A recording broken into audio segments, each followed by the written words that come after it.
Hello and welcome back to Legend of Zelda: The Minish Cap. Now that we've started our adventure, we're gonna go to the Minish Woods. But first to let you guys know, from now on, most of my commentary, instead of being recorded live, it's gonna be recorded post. Mostly because, if you look at my other videos, I trip over my words occasionally, and I want to try to avoid doing that by recording post, where I don't have to concentrate on recording my voice as the game's playing live, so hopefully that won't become an issue.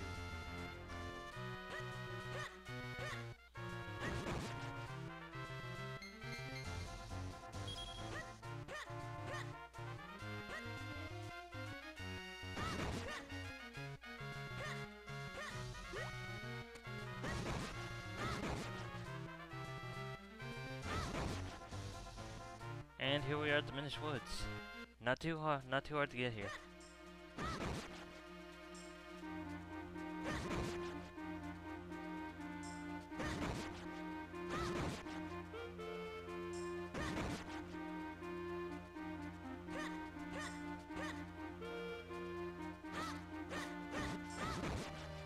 Oh yeah, Link can't swim in waters at all, unlike Wind Waker where he can swim for a short time.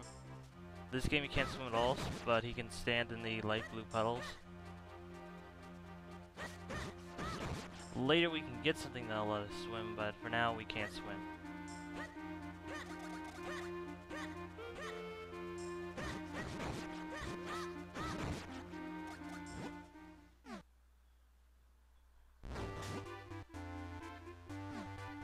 And there's a hat being attacked by two Octoroks.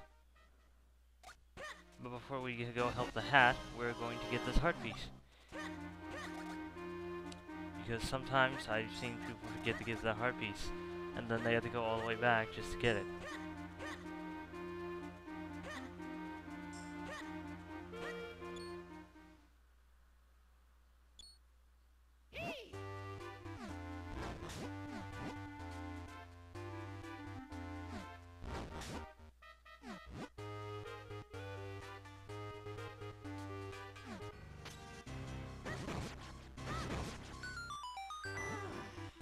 There we go.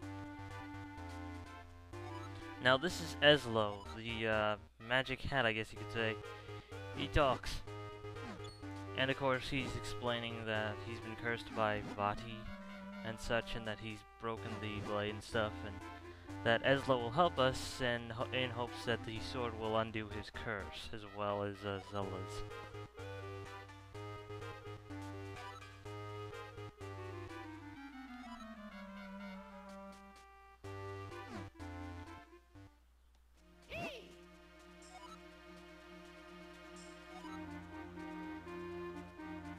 Yeah, Ezlo's slow. He's gonna keep pestering us. And now he's just tired of this, so he's gonna jump on our face and become a hat. See? There we go. Now basically he's Link's hat for now, in this game. And what he'll do is he's basically the equivalent of like Navi or Midna or any of the other partners in the game since Ocarina of Time, where basically they'll give you hints and advice on certain things, on your objectives and stuff, and so on.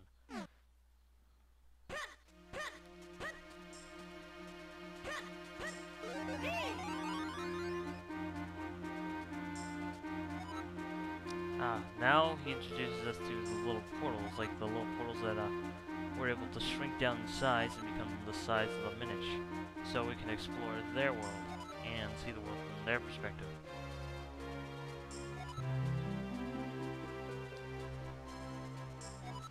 This is pretty much the main mechanic of this game, like being able to shrink down and explore the very small world around Link.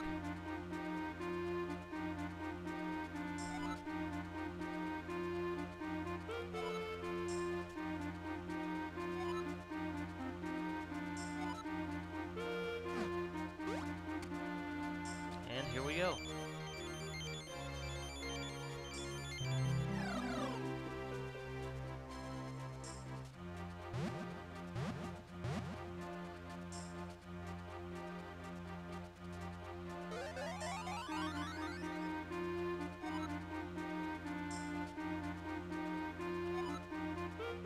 So as you can see, we're very small right now.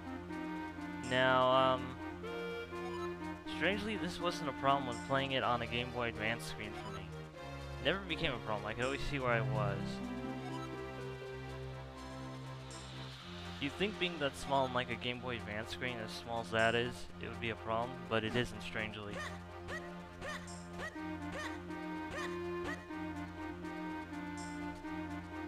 Mostly because the icon's there to help you.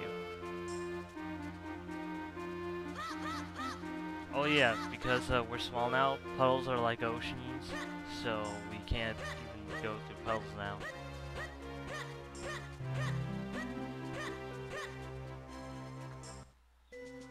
And here's Minish Village. The first of many villages we'll visit of Minish. Well, not villages, settlements I guess you could say. They're not all villages. And there's their dialect, Picori. That's why they're called Picori, but they're actually just the Minish.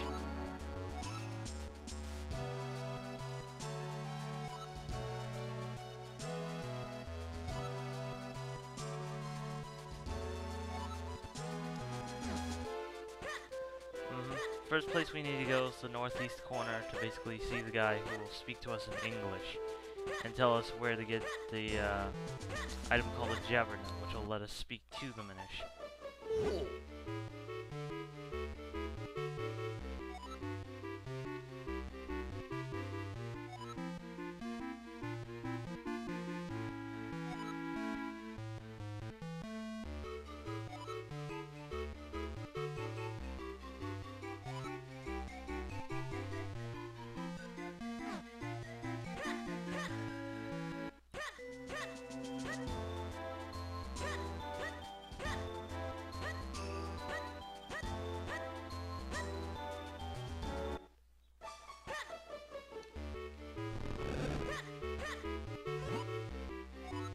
And there it is.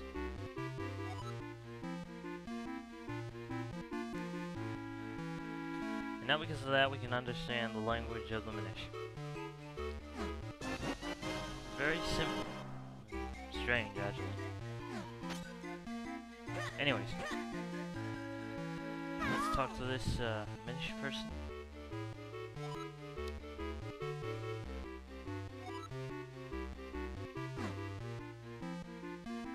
Yeah, that's sort of the reason no one can see the Minish. It's just the fact that oh yeah, and here my GameCube controller died, the battery, so I had to replace them real quick. Sorry for the delay. Just to apologize real quick. But yeah, essentially not even kids can see the Minish anymore, so basically that's what he's saying. No one's seen the Minish because they can't see the Minish anymore, which is strange. But it also would explain why you never see them in any other game too. They just don't want to be seen or can't be seen.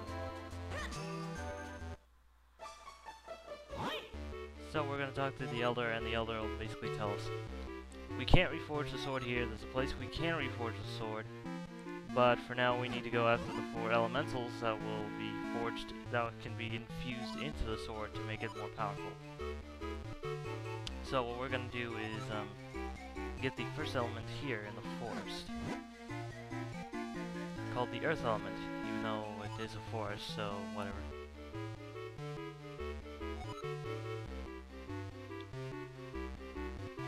And if you played 4 Sword or 4 Sword Adventure, you will recognize these as the 4 elements you had to gather. See? The Earth element is the first one we're going after. Into the shrine area. Is it shrine or sanctuary? I can't remember what the temple's called. Well, we'll see in a minute, and then I'll remember.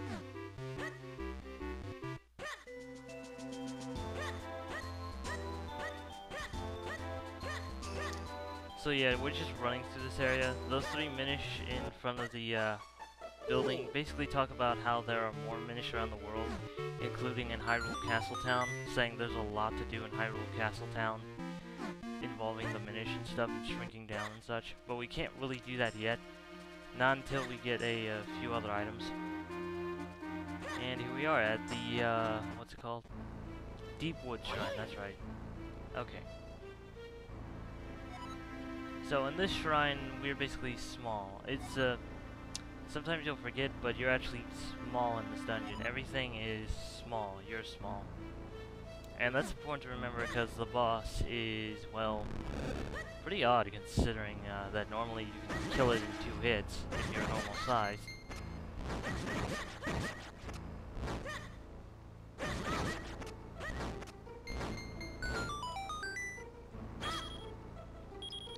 Again, like most first dungeons, it's very simple, very easy to go through.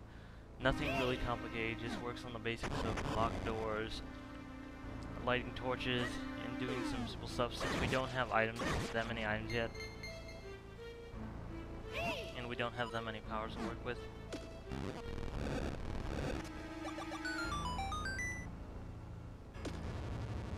But basically what you have to get used to in this dungeon is flinging yourself across a room by pulling a mushroom. It's sort of weird.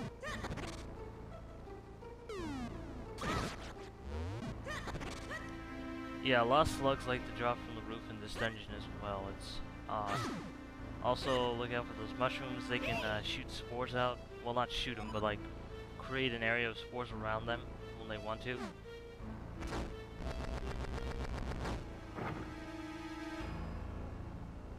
Alright, there should be nothing else to do on this side, so I'm gonna go to the other side, and what we have to do is release this barrel.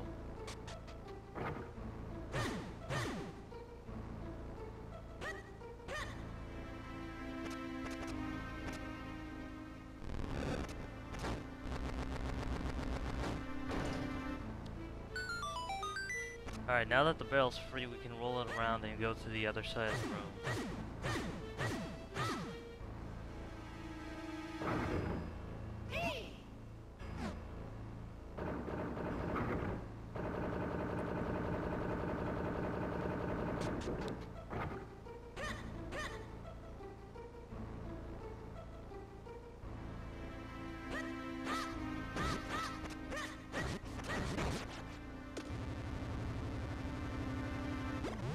Oops.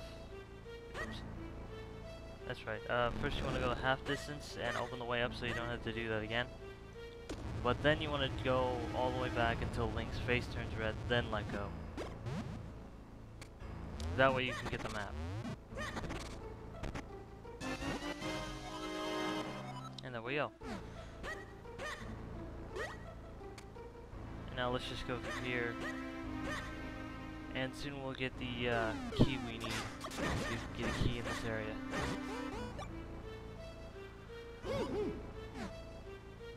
Oh, if you pick up a jar, you can't place it down, so you have to actually push the jar. You can't just pick it up and then drop it.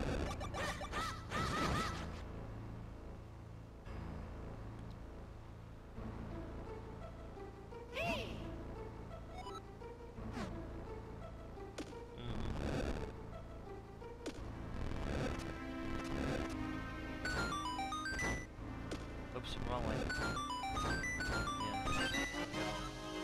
Now that we have the key, we can get to the next part of this dungeon in the northeastern side of the room with the barrel, if I'm correct.